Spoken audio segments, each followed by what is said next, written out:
hari ini kau sangat baik padaku. Sudah berapa lama waktu berlalu? 40 tahun, Pascual. Dan aku sudah tua. Tidak. Kau masih sangat cantik dengan wajahmu yang seperti kuncup mawar. Mawar putih. Ya, persis seperti yang kuberikan padamu saat kau berumur 15 tahun. Terkadang aku merasa seharusnya kita menikah. Tidak, jangan berkata seperti itu. Kau mungkin punya suami yang sangat baik. Ya, dia sangat baik. Tapi orang tuaku yang memilihnya untukku. Bagaimana dengan hidupmu?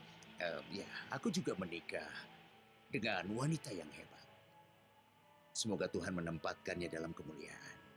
Paman Pascual pergi menemui wanita bangsawan itu. Ibu tahu bahwa mereka adalah sepasang kekasih. Iya, sayangku. Apa mereka akan menikah? Satu-satunya yang bisa kukatakan adalah Pascual dan Altagracia akan memperbarui persahabatan yang sangat baik. Dan mereka akan merasakan kasih sayang dan perhatian satu sama lain. Aku buat kesepakatan dengan suster kepala. Kalau wanita itu mengusir kami dari sini, ibu dan aku akan pergi ke sekolah baru. Dan akan ada ruang bawah tanah untuk kita.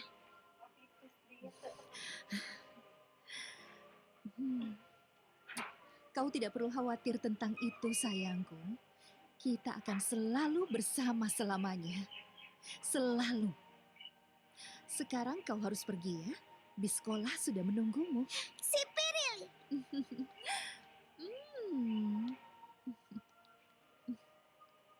Tunggu dulu wajah malaikatku.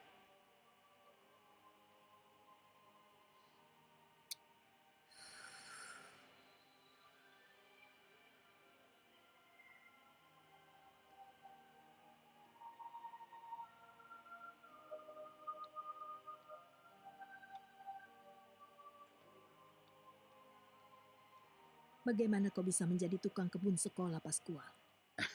Ceritanya panjang. Itu karena salah satu siswi.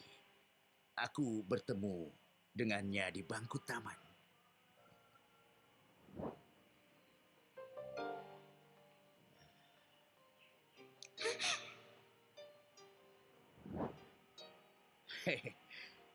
Aku dipenuhi kelembutan ketika aku melihat anak kecil itu sendirian, hingga aku membawanya ke rumahku.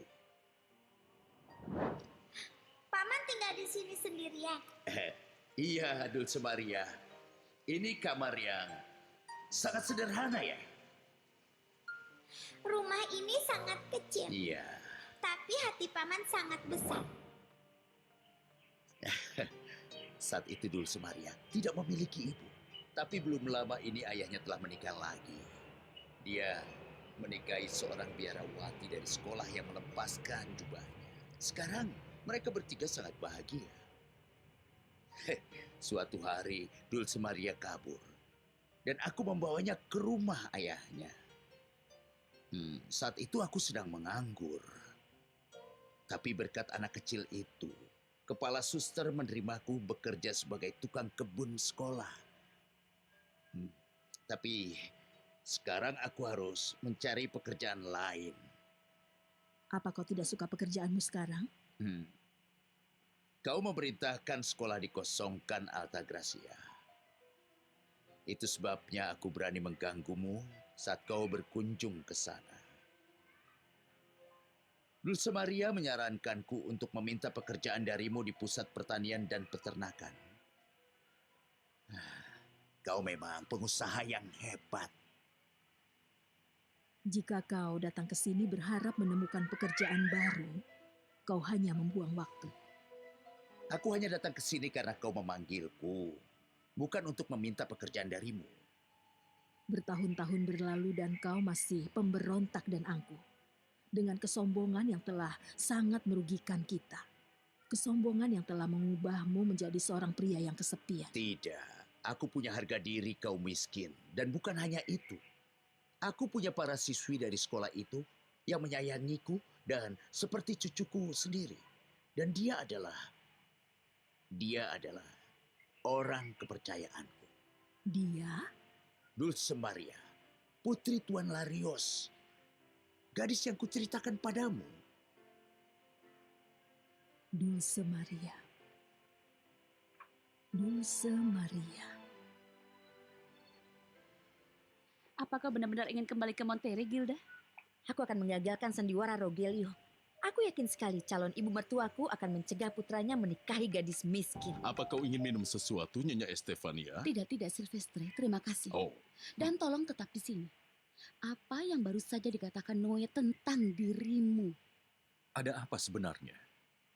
Rogelio memberitahu Noe bahwa dia mau menikahi Lupita. Tapi ini kesalahan besar.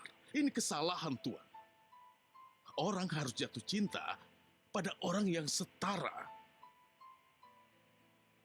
Aku dan keponakanku adalah orang miskin, Tuan. Dan Rogelio berasal dari kalangan atas.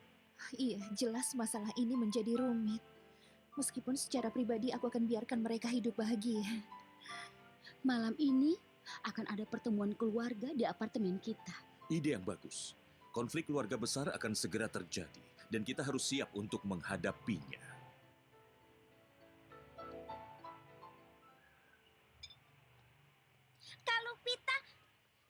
Kak Lupita, aku punya kabar baik untukmu. Kabar apa, Dulce Maria? Kak Rogelio bilang sesuatu pada Paman Noe.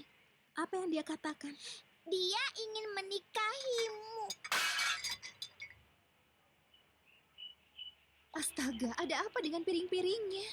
Sejak kapan kereta api melewati dapur? Maaf, Nyonya Cecilia. Mohon kurangi saja gajiku. Jangan khawatir, Kak Lupita.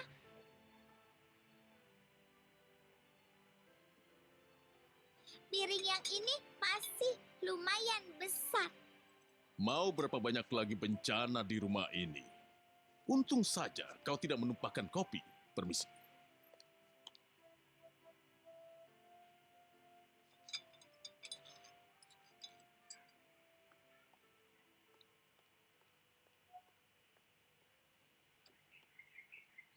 Selamat siang, Tuan Silvestre. Halo, Tuan Pascual. Mari masuk. Terima masuk. kasih. Pascual, senang bertemu denganmu. Halo, Tuan Larios. Aku ingin bicara hal penting denganmu. Maaf, mau secangkir kopi? Tidak, terima kasih. Tidak? Tidak. Permisi. Aku tidak tahu cara memberitahukan ini padamu, Tuan. Tapi aku mencari si kecil. Nyonya ingin bicara dengan anak itu. Aku harus melakukannya, Fidelio. Dulce Maria adalah orang kepercayaan Pascual. Dan ada beberapa hal yang ingin ku ketahui. Aku ingin kau ikut karena kita harus mengambil keputusan. Keputusan apa? Aku tadi di rumah Nyonya Altagracia dan aku bercerita bagaimana aku mendapatkan pekerjaan di sekolah itu. Dia tahu Dulce Maria orang kepercayaanku dan dia memohon padaku. Memohon apa? Dia ingin aku membawa anak itu ke rumahnya. Untuk apa? Dia tidak memberitahuku. Dia hanya ingin bertemu dengannya. Maafkan aku, Pascual. Tapi aku tidak akan menuruti wanita yang tidak berperasaan seperti itu. Luciano. Iya, Cecilia. Dia tidak berperasaan. Karena hanya orang yang tidak punya perasaanlah yang mampu mengusir semua siswi dari sekolahnya. Aku tidak bersedia membiarkan putri kita bertemu dengan wanita itu. Mungkin dia terbiasa keinginannya dituruti, tapi aku bukan orang seperti itu. Altagracia, istri almarhum Ribera, mungkin pemilik gedung sekolah. Tapi aku adalah ayah Dulce Maria dan tidak berencana membawanya ke sana. Cepat atau lambat, Gilda, dia harus menyerah. Dan pernikahanku dengan Lupita sudah diputuskan. Keluargaku dan Luciano Larios telah mencoba menjauhkan aku dari Lupita. Tapi setelah kecelakaan itu, semua keraguanku telah musnah. Kau terburu-buru, oke? Aku mencintai Lupita karena dia sangat cantik. Terutama karena hatinya yang besar. Bagiku tidak ada wanita lain yang seistimewa